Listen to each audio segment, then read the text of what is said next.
Bom dia, a paz do Senhor Jesus a todos e a todas.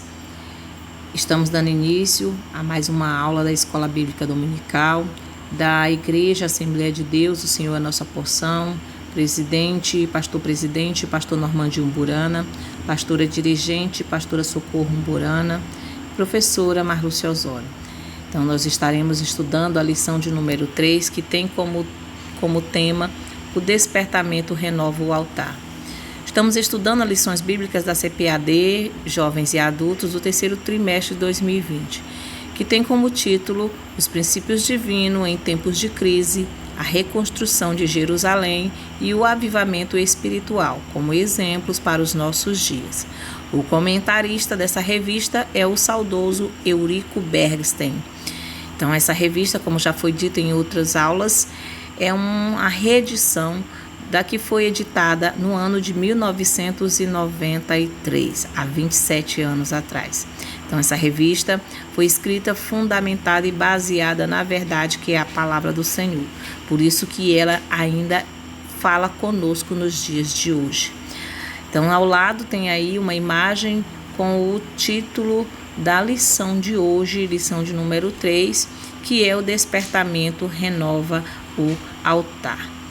Enquanto o altar estiver quebrado, a oração não será ouvida, a palavra profética não surtirá efeito e a adoração será vazia. O estudo de hoje é um chamado para o despertamento, e o despertamento ele começa com a renovação do altar. O altar ele é um dos elementos mais importantes da adoração judaica no Antigo Testamento. Ele, juntamente com os sacrifícios, apontava profética e tipologicamente para o maior e mais perfeito sacrifício, o do nosso Senhor Jesus Cristo. Erguer um altar era uma atitude nobre, cultivada por homens piedosos, como Noé, Abraão, Isaque, Jacó, Moisés, Samuel, Davi, Elias, entre outros. Em um sentido aplicado, o altar era local do encontro do homem com Deus, isto é, um momento de comunhão, intimidade e adoração. O altar para a igreja é a cruz de Cristo, é o sacrifício na cruz do Calvário. O altar não é o espaço físico nas igrejas, nos santuários, nos templos, nas catedrais, onde ficam os obreiros, pastores, missionários, pregadores, cantores. Não é nada disso. Aquilo ali é chamado de púlpito e não altar. Altar, no Antigo Testamento, era o lugar onde nele oferecia sacrifícios e holocaustos de animais a Deus. Nele, Deus se manifestava, significa a presença de Deus, e o lugar onde ele realizava a comunhão dos fiéis com o Senhor. Aleluia, glória a Jesus. Então, com esta lição que nos diz que o despertamento renova o altar, nos traz o texto áureo que se encontra em 1 Reis, capítulo 18, versos 30, que diz: Então Elias disse a todo o povo, chegai-vos a mim. E todo o povo se chegou a ele, e reparou o altar do Senhor, que estava quebrado. Então, igreja, o altar estava quebrado, em ruínas. O altar quebrado é sinônimo de um coração desviado, é sinônimo de não comunhão com Deus, é sinônimo de Deus não proteger ou agir em favor desta pessoa. Perceba que o texto ele não faz menção da reparação do altar de Baal, e isso muito provavelmente porque o culto ao Senhor havia sido substituído pelo culto a Baal. Deus foi esquecido e sua palavra desprezada. No entanto, o Senhor, ele não ficou sem uma voz profética nesse cenário de trevas espirituais. Elias foi levantado por Deus para denunciar os desvios de Israel. O problema do povo não era sociológico, não era político, não, de jeito nenhum, e nem econômico, era de natureza espiritual. O altar estava quebrado. Apesar das crises que enfrentamos nos dias atuais, nosso maior problema não é a economia que está à beira de um colapso por conta dessa pandemia da Covid-19, nem mesmo a legalização da corrupção no meio político, quantos e quantos políticos corruptos e a corrupção só aumentando, mas esse não é o problema. O maior problema que o mundo enfrenta hoje é de ordem espiritual. O altar está quebrado. Baal tinha seu altar erguido. 450 profetas estavam à disposição dessa divindade. Quando vocês lerem essa passagem, 1 Reis, capítulo 18, vocês vão perceber que aí fala a história de como aconteceu do profeta Elias convocar todo o povo de Israel para ver qual era o Deus que ia responder com fogo na hora de oferecer sacrifício no altar. E o povo que servia a Baal, os profetas que serviam a Baal, eles achavam que por Baal ser conhecido como Senhor do Fogo, dominador dos relâmpagos, e que morava, para eles, segundo eles, morava no Monte Carmelo, então eles achavam que ali o Baal ia responder eles. Então foi por isso que Elias, com toda a sua confiança no Senhor, ele convocou. Baal é o Deus do fogo? Então vamos ver se ele é verdadeiramente o Deus do fogo, se ele vai mandar fogo para queimar o holocausto. Baal mora no Carmelo, então vamos lá para o lugar no Carmelo onde ele mora, vamos confrontar ele para ver se ele que vai responder. E assim foi que Elias fez. Ele convocou e aí ele fez essa sugestão de mostrar quem verdadeiramente é o Deus. É aquele que respondesse com fogo. E quem conhece a passagem sabe que foi o próprio Deus, o nosso Deus, o Senhor Deus de Israel, que respondeu com fogo. Ele lançou fogo do céu, que consumiu o holocausto e a água que estava lá. Porque Elias ainda foi esperto, disse que para Deus era muito fácil consumir o holocausto sem água. Ele teria que botar água, e a gente sabe que a água, o fogo na água não tem tanto poder, e Deus, com o poder dele, mostrou que o fogo, ele bebeu até a última gota da água que tinha lá ao redor do altar do Senhor. Então, todavia, diante de um altar estranho, como esse que foi feito para Baal, cujo Deus não é o Senhor, as orações não são respondidas. O único Deus que responde a oração é o nosso Deus. Não existe outro. Quantos e quantos estão aí servindo a deuses, fazendo altares para outros deuses, e esses deuses, eles não têm poder, eles não falam, eles não têm boca, não falam, não têm ouvido, não ouvem, não têm pés, não caminham, não saem do lugar, não fazem nada, mas o nosso Deus, ele tudo faz. Aleluia, glória a Jesus. E as nossas orações ele nos responde. A profecia não tem valor para esses que fazem adoração no altar estranho. Esses deuses não respondem a as profecias, não são cumpridas. A adoração é vazia de significado. Está lá em 1 Reis, capítulo 18, versos 26 a 29, onde mostram que o povo ali se machucou, gritou, se humilhou, e o Deus dele não respondeu. E Elias, bastou ele consertar o altar de Deus. Bastou ele orar a Deus, e Deus respondeu com fogo que saiu do céu, veio do céu e consumiu todo o holocausto. Se o altar de Deus estiver em ruínas e o outro altar estiver erguido, não adianta fazer festividades, organizar congressos e trazer convidados de fora, internacionais. É preciso primeiro restaurar o altar. Para que as bênçãos cheguem, é necessário restaurar o altar diante de Deus. E a verdade prática nos diz que Satanás jamais poderá derrotar o crente cujo altar é constantemente renovado pelo Espírito. Satanás não tem esse poder de jeito nenhum. O apóstolo Pedro, consciente dessa verdade, ele escreveu: sejam sóbrios e vigiem. O diabo, o inimigo de vocês, anda ao redor como leão, rugindo e procurando a quem possa devorar. Está lá em 1 Pedro, capítulo 5, versos 8. Estar sóbrio é uma exortação para que o crente não se embriague com as coisas deste mundo, para que o crente não seja influenciado com as coisas deste mundo e se torne uma presa fácil para o diabo. O altar, ele é sinônimo de comunhão, de proximidade com Deus, de comunhão com Deus e com o próximo. A lição a ser guardada é o exercício contínuo da completa dependência de Deus. Não confie em sua força. Nós não devemos confiar em nossa força, no nosso mérito, porque o mérito não é nosso, é de Deus. Na nossa sabedoria, porque a sabedoria não é nossa, é de Deus.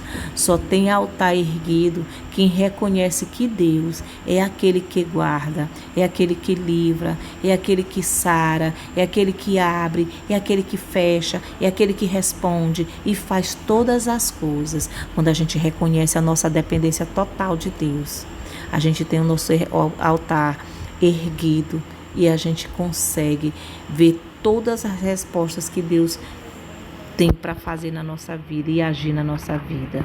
Amém?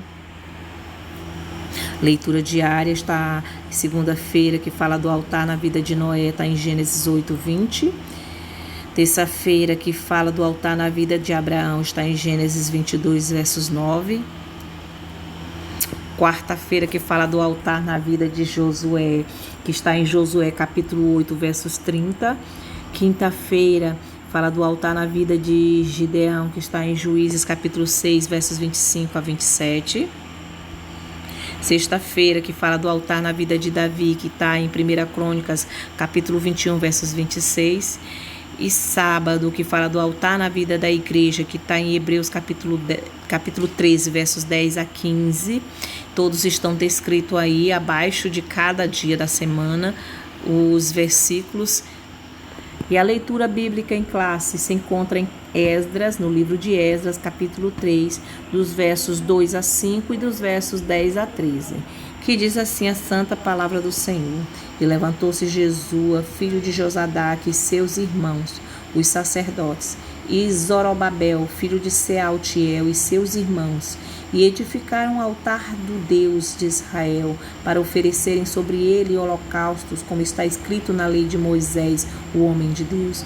Observem que eles foram despertados pelo Senhor para edificar o altar a Deus e oferecer holocaustos, como está escrito na lei de Moisés. Quer dizer que eles analisavam a lei de Moisés, as escrituras, a palavra de Deus. Eles conheciam para poder seguir, obedecer e fazer conforme a vontade de Deus, o que estava escrito na lei de Deus. Versos 3: E firmaram um altar sobre as suas bases, porque o terror estava sobre eles, por causa dos povos das terras, e ofereceram sobre ele holocaustos ao Senhor, holocaustos de manhã e de tarde. Aqueles perceberam que a dependência deles era total de Deus, que eles não conseguiriam vencer essa batalha se não fosse pelo poder de Deus, pelas mãos do Senhor.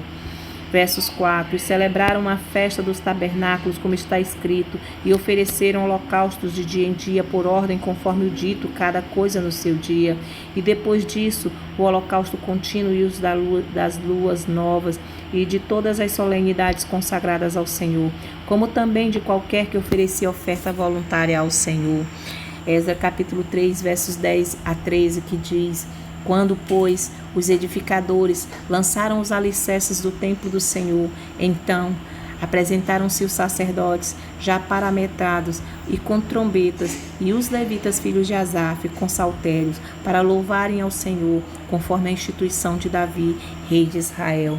Então olha aqui, quando houve esse despertamento, após restaurarem o altar, eles ofereceram sacrifícios e se colocaram na disposição do Senhor, na dispensação do Senhor. Até os levitas, todos que estavam ali na obra do Senhor, obedeceram, estavam a serviço da obra. Eles foram despertados e restaurados seus altares.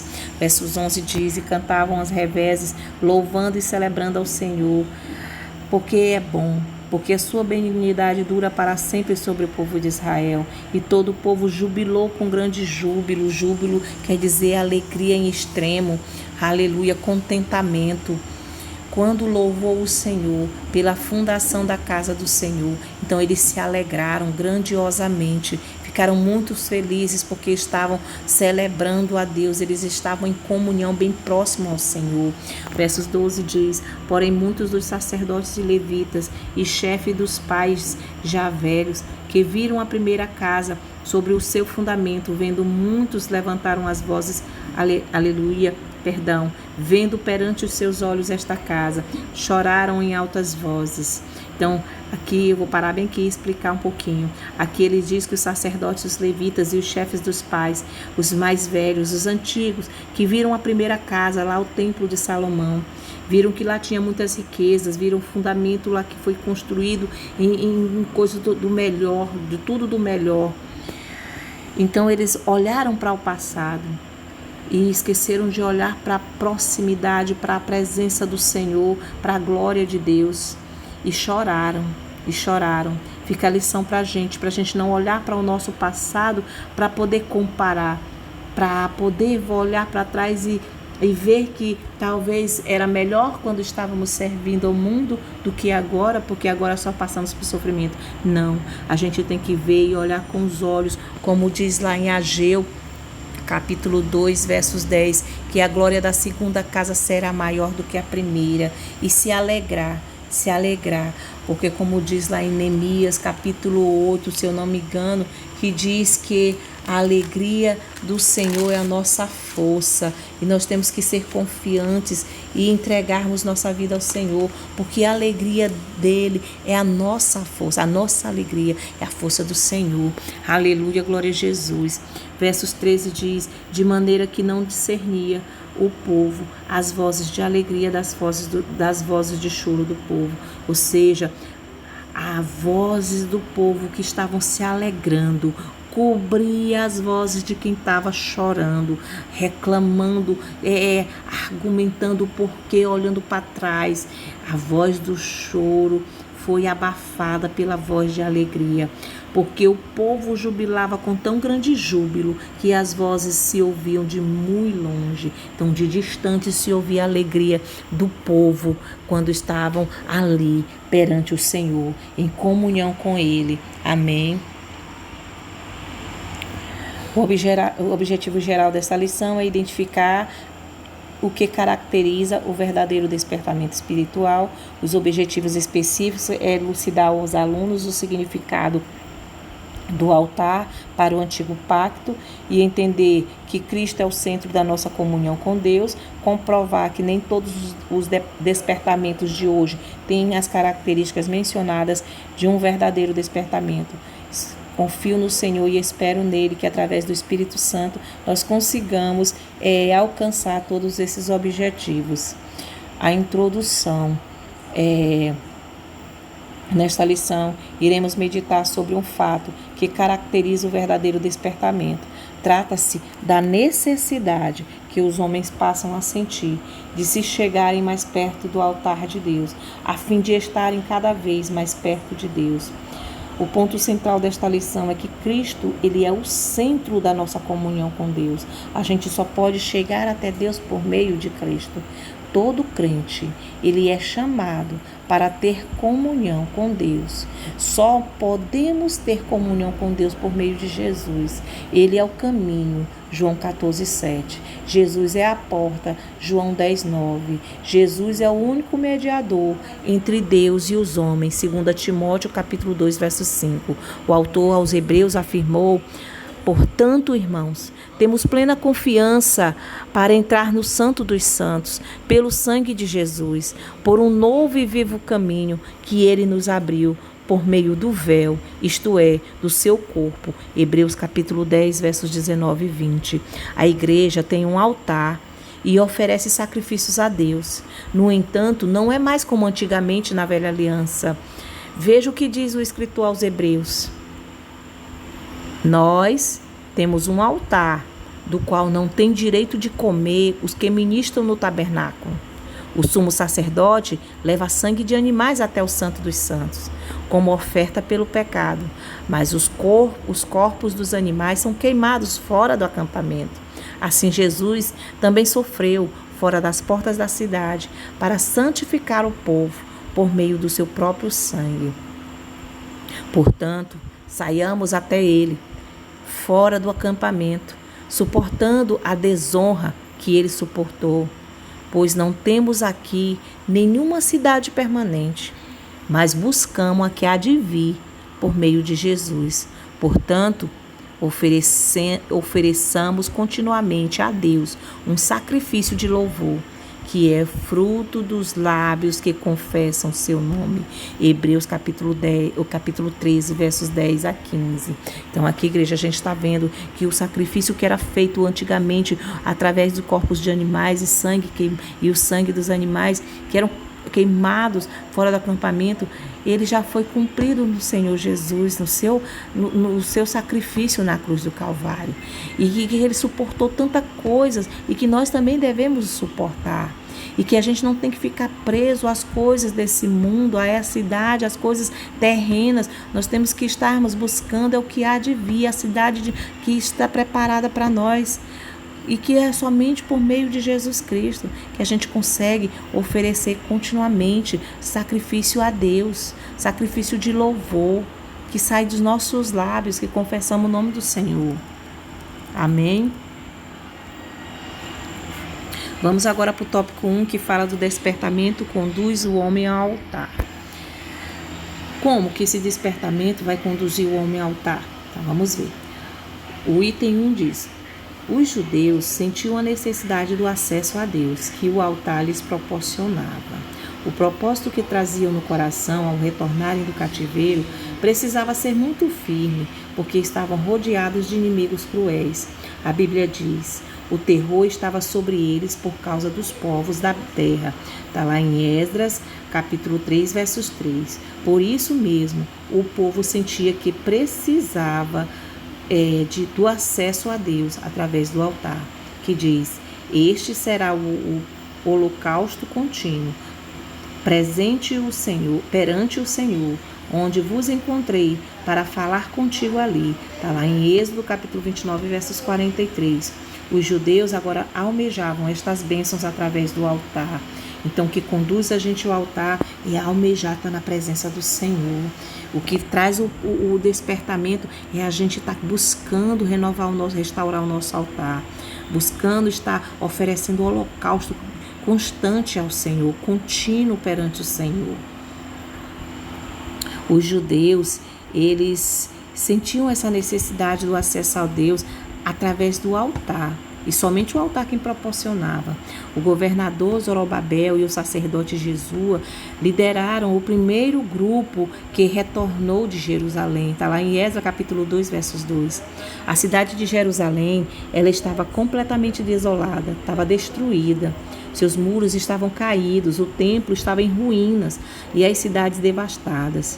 Havia muito trabalho a ser feito, mas é digno de nota que o primeiro empreendimento daquele grupo, desperto por Deus, foi reconstruir o altar. Está lá em Esdras capítulo 3, versos 2. Então, a primeira coisa que eles colocaram no coração deles foi de reconstruir o altar ao Senhor. Abraão, ele também marcou sua chegada à terra que sua descendência herdaria, levantando um altar para o nosso Deus. Está lá em Gênesis capítulo 12, verso 7. Capítulo 12, verso 7. Agora, a primeira geração de pós-exilados marcaria a história como aqueles que restauraram o altar. Então, eles que vieram nessa primeira leva, com o governador Zorobabel e o sacerdote Jesua e todos os povos que foram junto com eles, foram os que foram marcados na história como os que restauraram o altar de Deus. Então, quem está vivendo um despertamento espiritual sente o desejo e a necessidade de estar continuamente na presença de Deus. As marcas que caracterizam o despertamento espiritual são, em primeiro lugar, a união. Se juntou o povo como um só homem. Está lá em Esdras capítulo 3, versos 1. Então, a primeira característica é a união do povo. Eles se reuniram em uma só fé e um só propósito, que era restaurar o templo do Senhor, o altar do Senhor. Em segundo lugar, o que caracteriza é a renúncia dos interesses pessoais. Eles poderiam, ao invés de edificar o altar do Senhor, em primeiro lugar, edificar suas casas, o muro de Jerusalém, o templo, mas não. Eles renunciaram isso a necessidade deles, o interesse deles, e edificaram o altar do Deus de Israel. Está lá em Esdras 3:2.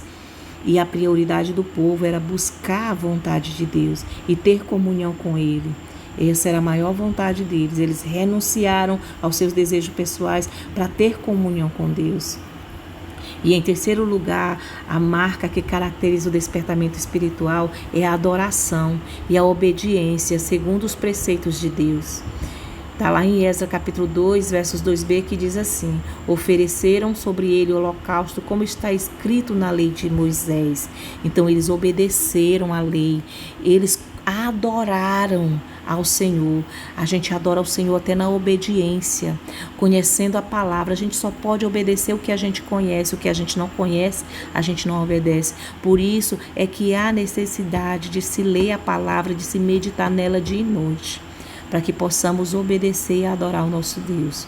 Em quarto lugar, a marca que caracteriza o despertamento espiritual é a consciência da completa dependência de Deus. Porque lá eles sentiram essa dependência de Deus. Eles sabiam que as nações estavam ali, todas elas pressionando eles, querendo tomar tudo deles. Como diz lá, o terror das nações estava sobre eles. Então eles sabiam que as nações estavam sobre eles, mas eles sabiam que eles eram totalmente dependentes de Deus e que Deus é quem iria agir. Amém? Vamos agora para o tópico 2, que diz que todos os despertamentos genuínos, todo o avivamento genuíno, verdadeiro, começam com a restauração do altar. Então, a gente, para acontecer verdadeiramente esse despertamento, esse avivamento, temos que restaurar o nosso altar. Temos vários exemplos na Bíblia que fala disso. Vamos ver. O primeiro deles é o no tempo do profeta Elias, que já foi falado um pouquinho lá no texto áureo, que Elias convocou todo o povo de Israel e chamou os 450 profetas de Baal. E ali teve aquele confronto, que diz assim: no tempo do profeta Elias, nos dias do rei Acabe, ver o texto em 1 Reis, capítulo 18, versos 16 a 40, no confronto com os profetas de Baal, a primeira coisa que Elias fez foi reparar o altar que estava quebrado, 1 Reis, capítulo 18, 30. Depois ele sacrificou sobre ele e orou a Deus. Então, trazendo para a nossa vida, a gente primeiro tem que reparar o nosso altar que está quebrado, ver onde a gente caiu para voltar de novo, ver voltar as primeiras obras, o primeiro amor, e sacrificar, fazer sacrifícios ao Senhor. Sacrifícios são renúncias, é viver em santidade, é obedecer ao Senhor, é viver espiritualmente e deixar as coisas da carne de lado, é nos transbordar dos frutos do Espírito e em seguida orar. Foi essa atitude que Elias tomou. E aí Deus respondeu, o fogo desceu e o povo exclamou: só o Senhor é Deus, só o Senhor é Deus. O despertamento decorreu do conserto do altar. Então, que nós possamos consertar o nosso altar, que nós possamos fazer uma autoanálise da nossa vida, ver como é que estamos agindo, como estamos perante o Senhor vivendo e perante os nossos irmãos, o nosso próximo, perante as nossas lideranças, tanto eclesiásticas quanto a liderança civil. No Senhor devemos estar obedecendo, para que a gente possa ter esse verdadeiro despertamento. Amém? Então vamos agora ver qual é o outro exemplo de despertamento verdadeiro. Quando o piedoso rei Ezequias assumiu o trono de Judá, já no primeiro ano do seu reinado, ele abriu as portas da casa do Senhor e as reparou. Está lá em 2 Crônicas, capítulo 29, versos 3. Ele mandou purificar o templo, tirar fora toda a imundície, purificar o altar de holocausto que havia sido substituído no reinado de seu antecessor Acais, por um altar construído com modelo copiado em Damasco. Está lá em 2 Reis, capítulo 16, versos 10 a 12. Então o rei Acais, ele viu um altar, o modelo do altar de Damasco, e ele mandou fazer igualmente lá em Judá. E aí, quando o rei Ezequias ele assumiu, ele mandou destruir esse altar e construiu o altar do Senhor. Quando então os sacerdotes sacrificavam sobre o altar santificado, começou um novo cântico na casa de Deus, segundo a Crônicas, capítulo 29, versos 27 a 28. E o despertamento levou à separação do altar. Glória a Jesus. Também temos como outro exemplo quando os judeus voltaram do cativeiro. Eles construíram um altar sobre as suas antigas bases, de modo como manda a lei. Está lá em Esdras, capítulo 3, versos 3. E sacrificaram holocaustos ao Senhor. A alegria foi grande entre os judeus, pois podiam de novo sacrificar a Deus e celebrar a festa dos tabernáculos. O culto a Deus havia recomeçado. Está lá em Esdras, capítulo 3, versos 4 e 5. Amém? Então, síntese do tópico 1. Todos os despertamentos genuínos começam com a restauração do altar. Por isso, os judeus sentiam a necessidade de ter acesso a Deus através de um altar restaurado. O culto judaico e o culto cristão. Devemos ser cautelosos na forma de como cultuamos a Deus e evitar a todo custo judaizar o culto cristão. Os judeus eles tinham o tabernáculo e os sacrifícios, isto é, toda uma forma singular estabelecida criteriosamente por Deus como o meio a ser seguido pelos adoradores. Está lá em Hebreus capítulo 8, verso 5. No culto estabelecido na nova aliança, não precisamos mais sacrificar animais e guardar outros ritos neotestamentários, pois estes eram sombra das coisas futuras. Está lá em Hebreus capítulo 10, versos 1. Em Cristo temos a revelação completa e final. Hebreus capítulo 7, 26 a 28. O culto judaico estava inseparavelmente ligado ao altar. O tabernáculo e o templo, o culto cristão, é centrado em Jesus. Os sacrifícios não são a palavra de Deus. Diz, rogo-vos. A palavra de Deus diz, rogo-vos, pois, irmãos, pela compaixão de Deus, que apresenteis os vossos corpos em sacrifício vivo, santo e agradável a Deus, que é o vosso culto racional. Está lá em Romanos, capítulo 12, versos 1. Essa passagem aí que eu estou citando, está tudo dentro desse tópico que vou apresentar agora, que Cristo é o centro da nossa comunhão com Deus. Então, aí apresentei antes como era o culto judaico e como é o culto cristão hoje.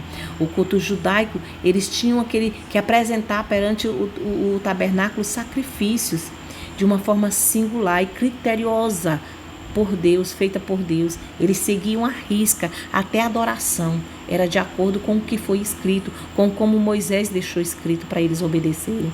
Já agora na igreja do Senhor, não. A gente não precisa mais sacrificar animais, porque isso foi tudo cumprido no sacrifício do Senhor Jesus. Diz assim: no tempo do Antigo Testamento, o altar era o ponto central do culto a Deus. No tempo do Novo Testamento, o sacrifício de Jesus no Gólgota é o grande acontecimento para o qual o altar apontava profeticamente. Paulo escreveu à igreja de Corinto: primeiramente, vos entreguei o que também eu recebi, que Cristo morreu por nossos pecados, segundo as Escrituras. Está lá em 1 Coríntios, capítulo 15, versos 3. Escreveu ainda: porque nada me propus saber entre vós, senão a Jesus Cristo e este crucificado. 1 Coríntios, capítulo 2, versos 2. Todas as coisas subsistem por ele. Colossenses, capítulo 1, versos 17. Para que em tudo Jesus tenha a preeminência. Colossenses 1, versos 18. Para vós, os que credes, e é preciosa a pedra principal da esquina. 1 Pedro, capítulo 2, versos 7. Tudo isto porque Jesus, pela sua morte expiatória, ganhou a redenção para todo o mundo. Está lá em Efésios 1, 7, Efésios 2, 13 a 16, Romanos 3, 23 a 25, Romanos 5, 9 e 10, 1 Pedro, capítulo 1, versos 18 e 19. Então, o centro da nossa comunhão com Deus é Cristo, não é outro, é somente por meio de Cristo. Amém, igreja? Então, vamos lá agora para o item 1, que diz que toda a Trindade atuou ativamente na morte expiatória de Jesus. Primeiro foi o Pai Celestial. Ele atuou ativamente na morte expiatória de Jesus. Antes da fundação do mundo, o Pai planejou a obra redentora. com o sacrifício de seu filho. Está lá em Efésios 3, versos 6 a 9. Na consumação do século, enviou seu filho. Está lá em Gálatas 4:4 e João 3:16. O Pai participou diretamente do drama do Gólgota, 2 Coríntios 5:19. Então, o nosso Deus, o Deus Pai, o Pai Celestial, ele estava presente na morte expiatória de Jesus. Ele participou, atuou ativamente desse sacrifício na cruz do Calvário. Ele, antes da fundação do mundo, ele planejou essa obra redentora. Letra B. Cristo, o Filho de Deus, também participou ativamente na morte expiatória, que ele é o próprio Jesus, o Filho de Deus. Ele entregou-se a si mesmo em oferta e sacrifício. Está lá em Efésios 5:2, Hebreus 9:14. Ele levou nossos pecados sobre o madeiro. 1 Pedro capítulo 2, versos 24. E padeceu para levar-nos a Deus. 1 Pedro capítulo 3, 18. Cristo, o Filho de Deus, Jesus, o nosso Deus Filho, ele se sacrificou, se ofereceu como oferta, se entregou por nós. Aleluia. Participando assim, aleluia, da morte expiatória. E o Espírito Santo, Deus Pai, Deus Filho e Deus Espírito Santo, os três participaram. E o Espírito Santo participou quando ajudou o Filho a vencer todos os obstáculos que se levantaram contra ele, até chegar à cruz. Foi pelo Espírito Santo eterno que Jesus ofereceu a si mesmo, imaculado a Deus. Está lá em Hebreus, capítulo 9, versos 14.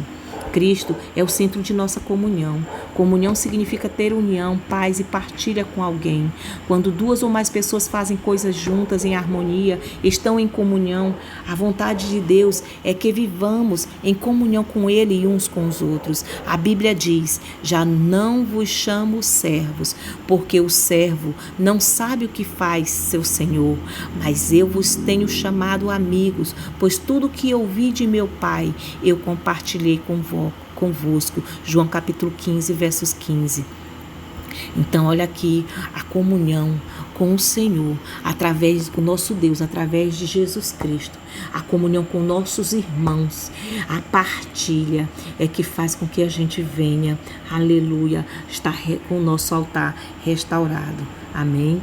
Então, agora nós vamos para o item 2, que diz que o Espírito Santo quer, pelo despertamento, mostrar aos homens a grande vitória de Jesus no Gólgota. O Espírito Santo quer iluminar o entendimento dos homens para esta grande realidade. Por isso que nós devemos pedir ao Senhor iluminação espiritual. Está lá em Hebreus 10:32 assim: Deus dissertes e depois de serdes iluminados, suportastes grande combate de aflições. Então a gente só consegue combater essas aflições e suportar depois da gente ser iluminados. E quem nos dá essa iluminação é o Espírito Santo. Aleluia, glória a Jesus. O Espírito Santo, ele nos revela, iluminando os olhos do nosso entendimento, para que saibamos a grandeza de seu poder sobre nós, que manifestou em Cristo ressuscitando-os dos mortos. Está lá em Efésios 1, versos 19 a 20. O Espírito Santo revela, ele está lá em Efésios 1:17. O Espírito Santo revelou a Pedro que Jesus era o Cristo, o Filho do Deus vivo. Está lá em Mateus capítulo 16, versos 16 e 17. O Espírito Santo também nos ensina. A gente tem que pedir ao Espírito Santo revelação e pedir que ele também nos ensine as profundidades do vitupério da cruz. Quando Jesus, na estrada de Emaús, explicava aos seus discípulos o que as Escrituras escreveram sobre a sua morte, os corações deles ardiam. Está lá em Lucas 24, no versos 32 e 45. Então, o Espírito Santo é quem vai nos ensinando, que vai nos mostrando, vai nos guiando através da palavra do Senhor. O Espírito Santo, ele também explica o verdadeiro significado da morte de Jesus na cruz, sobre o infinito alcance do brado quando o Senhor diz, abre aspas, está consumado. Está lá em João capítulo 19, versos 30. Deus confirmou esta palavra de seu Filho, fazendo rasgar o véu de alto a baixo. Está lá em Mateus 27, 51. Então, quando Jesus disse, está consumado, o véu se rasgou, mostrando a confirmação de Deus que verdadeiramente tudo estava consumado, que através, por meio de Jesus Cristo, a harmonia, a comunhão que havia entre o homem e Deus, a natureza e Deus, entre a criação e Deus, voltou-se a normal, se buscarmos e se for por meio de Jesus Cristo. Aleluia! Por meio dessa vitória, os principados e potestades satânicos foram despojados e Jesus triunfou sobre eles na cruz. Está lá em Colossenses capítulo 2, versos 15. Por isso temos neles a vitória. 1 Coríntios 15, 57. 2 Coríntios 2, 14. Romanos 8, 37. Pela fé em Jesus Cristo, podemos vencer o mundo. 1 João capítulo 5, versos 4 e 5. Por causa do brado, está consumado, a justiça de Cristo agora é oferecida gratuitamente àqueles que crerem em Jesus. 2 Coríntios capítulo 5, versos 21, Isaías 53, 11, Gálatas 2, 16, Atos 13, 39, Romanos 4, versos 22 a 25. O Espírito Santo também penetra. Ele penetra todas as coisas, está lá em 1 Coríntios capítulo 2, 10. A luz da glória de Cristo revelada na cruz é uma luz que tudo manifesta, Efésios 5, 13. Quando esta luz ilumina o painel da nossa consciência, como aconteceu com o profeta Isaías, com o profeta Isaías, Isaías 6, versos 5 a 7, sentimos o grande peso dos nossos pecados e pelo Espírito Santo somos despertados e levados ao arrependimento. Então, quando vem aquele peso na consciência, quando a gente faz algo que está errado, que está contrário à vontade do Senhor, e vem aquele peso, ali é o Espírito Santo penetrando na nossa mente, no nosso coração, mostrando que ali é errado e que a gente pode fazer o certo. Basta a gente querer e deixar Deus agir. Amém? Síntese do tópico 2. No Novo Testamento, Cristo tornou-se o centro da nossa comunhão com Deus, através de sua morte expiatória, trazendo redenção a todos os homens. Não temos mais o altar como nosso ponto central de culto a Deus como no Antigo Testamento. Aleluia, glória a Jesus. A nossa comunhão, como a gente já viu, é ter união, paz e partilha com alguém, com o nosso irmão, com Deus, é vivermos em santidade. Amém? Vamos agora para o tópico 3. Cuidado com as imitações. Tantas e tantas igrejas trazendo coisas do mundo para dentro das igrejas e, de certa forma, imitando um despertamento, um avivamento que não é o verdadeiro, não é o genuíno. E a gente vai ver aqui, a gente vai aprender isso e entender que o verdadeiro e genuíno despertamento, avivamento, ele só acontece quando o nosso altar está restaurado. Amém? Perdão, vamos lá. Alguns dizem que nem todos os despertamentos de hoje têm as características que são mencionadas nesta lição. Concordamos plenamente. Já no tempo dos apóstolos havia movimentos que realmente tinham alguma aparência de sabedoria, em devoção voluntária, humilde e em disciplina do corpo, mas não são de valor algum, senão para a satisfação da carne. Colossenses capítulo 2, versos 23. Então aqui a palavra está mostrando que já no tempo primitivo, da igreja primitiva, já havia movimentos que mostravam que era movimento de Cristo, um despertamento, um avivamento para o povo da época, mas tinha até aparência, tinha sabedoria lá, voluntária, tinha devoção voluntária, humildade, disciplina do corpo, tinha jejuns, tinha orações, tinha de tudo, mas na verdade era só carnal, era só satisfação da carne, como está escrito em Colossenses capítulo 2, versos 23. Também em nossos dias aparecem movimentos que são imitações baratas do verdadeiro despertamento. Muitos desses movimentos, empregam técnicas avançadas de dominações psicológicas. Estes avivalistas ou especialistas sabem, com suas técnicas, dominar o auditório e podem fazer o público rir, chorar, jubilar, pular, bater palmas, etc. Sabem até imitar o batismo no Espírito Santo, ensinando o povo a falar em línguas. São, porém, experiências sem nenhum poder e sem a menor reverência. Porque a gente sabe que muitas igrejas, não são poucas, estão usando de má fé para ganhar dinheiro, para atrair muita gente, mas não para atrair para o Senhor, para a presença do Senhor, mas sim em benefício próprio, em benefício financeiro, em benefício de posição. E isso não agrada ao Senhor. Esse não é o verdadeiro despertamento. E isso termina que fazendo com que muitas pessoas que estão seguindo esse falso avivamento se percam. Despertamento é um retorno à palavra de Deus. Antes de um avivamento, há sempre um despertamento. Muitas igrejas têm abandonado a Bíblia e abraçado outro evangelho, está lá em Gálatas 1:6. Elas introduzem elementos estranhos na liturgia de seus cultos, negam a autoridade da Bíblia e não reconhecem a divindade de Jesus. Quando eu compro ali um sal, dizendo que aquele sal vai curar, uma vassoura que cura, feijão que isso e outras coisas mais absurdas, tirando o poder de Deus. A gente sabe que tudo acontece pelo poder de Jesus, por meio de Jesus, por meio do nosso Deus. Então, quando o culto ele é centrado no homem e em alguma outra coisa ou pessoa que não seja Jesus, está fadado ao fracasso. Assim como o culto a Baal, lá em 1 Reis, que se encontra lá em 1 Reis 18, versos 26 a 29. Tem oração, mas não tem resposta. Tem profecia, mas é falaciosa e sem efeito. Tem sacrifício, mas não é recebido. Tem adoração, mas é vazia. Antes de orar, Elias restaurou o altar.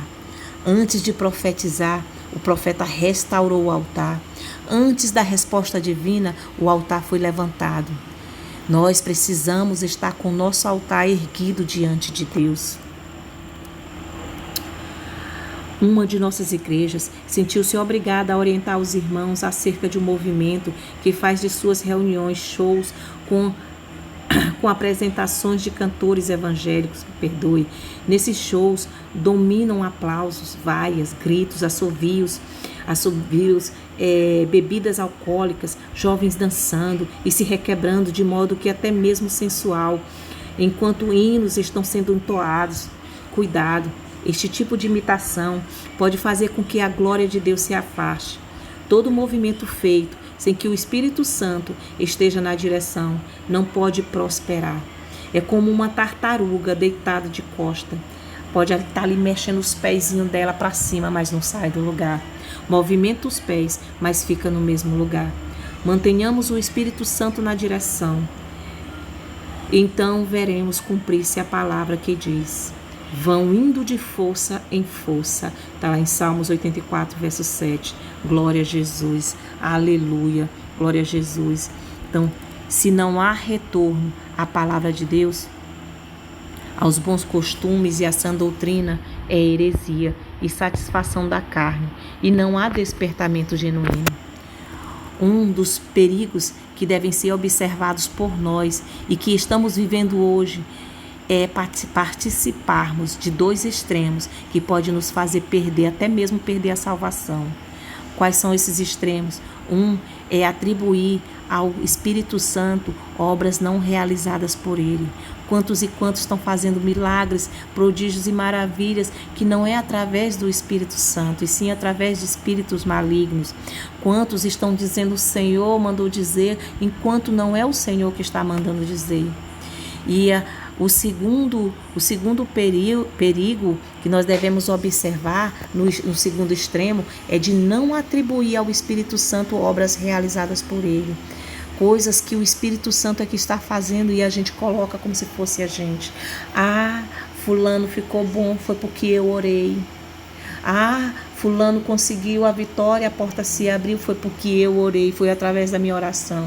E a gente tem que entender que é o Espírito Santo que realizou. Então a gente às vezes deixa de atribuir ao Espírito Santo a obra que ele fez e atribuímos obras ao Espírito Santo obras que ele não fez. E a gente tem que ter cuidado com isso, porque pode fazer com que a gente perca a nossa salvação. Aleluia. Quando participamos de um grande evento, de um encontro, congresso, seminário, festividade, e lá a gente grita, chora, pula, é renovado, se diverte bastante, etc. E coisas mais. Falamos em línguas, pulamos, rodopiamos, sapateamos e etc. E na manhã seguinte, a gente acorda e vê que nada mudou, que a gente continua sendo a mesma pessoa, sendo o mesmo, sem nenhuma transformação. Isso não é avivamento, isso é carnalidade. Tantas inovações, enganando tantas pessoas que estão longe do Evangelho, não leem a Bíblia, não buscam iluminação espiritual e nem discernimento. Devemos pedir a Deus, nesses últimos dias, que não sejamos enganados e nem confundidos na vinda de Jesus, mas precisamos ser despertados espiritualmente. Hoje, só não acontece a morte literal, como foi no caso de Nadab e Abiú, que morreram literalmente, que ofereceram fogo estranho no altar. Está lá em Levítico 10, versos 1 e 2. Mas muitos estão mortos espiritualmente. Muitos estão sendo arrancados dos púlpitos por Deus. Suas vidas pecaminosas estão sendo expostas, porque mesmo em pecado, eles pensam que estão enganando a Deus. Mas eles mesmo em pecado, eles conseguem manipular as pessoas, manipular a mente das pessoas. E eles são especialistas nisso. O famoso ministério coach gospel, onde o homem pode tudo. Basta você ter fé que você consegue, é para sua força. Pensa em algo que tenha positividade, que você vai conseguir. E não é assim. Aleluia. Eles terminam que manipulam as pessoas, manipulam a mente delas, e eles são especialistas nisso, fazendo as pessoas cair no choro, rindo, gritando, dançando, acreditando e fazendo que as pessoas acreditarem que isso tudo seja poder de Deus, que seja o poder do Espírito Santo. E na verdade estão sendo manipuladas, essas pessoas estão sendo manipuladas e talvez até utilizadas, usadas por espíritos malignos, espíritos demoníacos. Nós podemos chamar esses que manipulam de famosos charlatões da fé. Mas essas pessoas que estão sendo enganadas é porque elas querem ser enganadas. Todas elas que se enganam nesse falso despertamento, avivamento, é porque não buscam a palavra, conhecer a palavra. Porque quem verdadeiramente conhece a palavra não cai nessas manipulações, não são manipulados nessas mentiras. O Espírito Santo, ele opera em nós o arrependimento. É a primeira coisa que o Espírito Santo vai operar na nossa vida, é o arrependimento e o desejo da presença de Deus. E não desejos carnais, e não satisfação carnais, e sim o desejo de nos oferecer todos os dias como sacrifício vivo e agradável, aleluia, ao nosso Deus. A adoração terminava para o ofertante quando a oferta era totalmente consumida, ali no sacrifício do altar de bronze.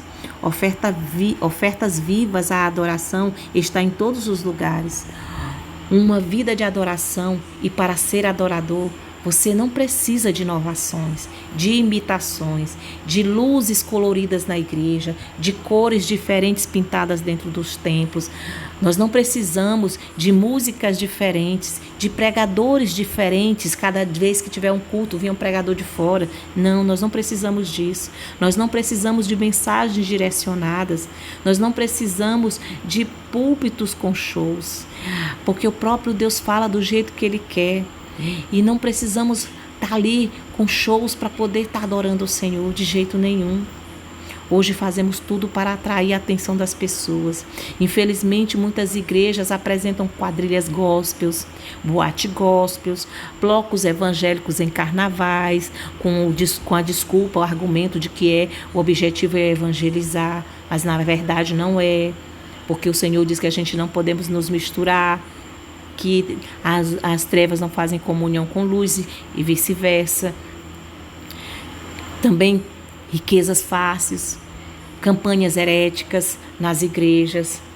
Isso tudo está acontecendo no mundo de hoje, infelizmente, e a gente não precisa disso.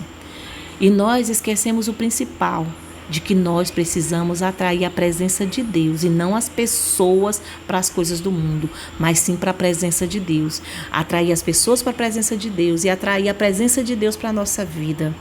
Do Espírito Santo para as igrejas e para as nossas vidas. A presença do Espírito Santo para as igrejas e para as nossas vidas.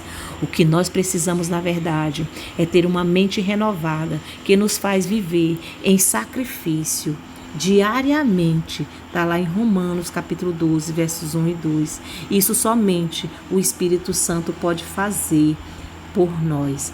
É tempo de reparar o nosso altar. Amém? Síntese do tópico 3. O estudo sistemático da Bíblia é necessário para identificar os movimentos que não têm as características do verdadeiro despertamento espiritual. Agora, a respeito do despertamento espiritual, a respeito de o despertamento renova o altar, responda. Primeira pergunta. O que caracteriza o verdadeiro despertamento? A necessidade dos homens se aproximarem mais de Deus.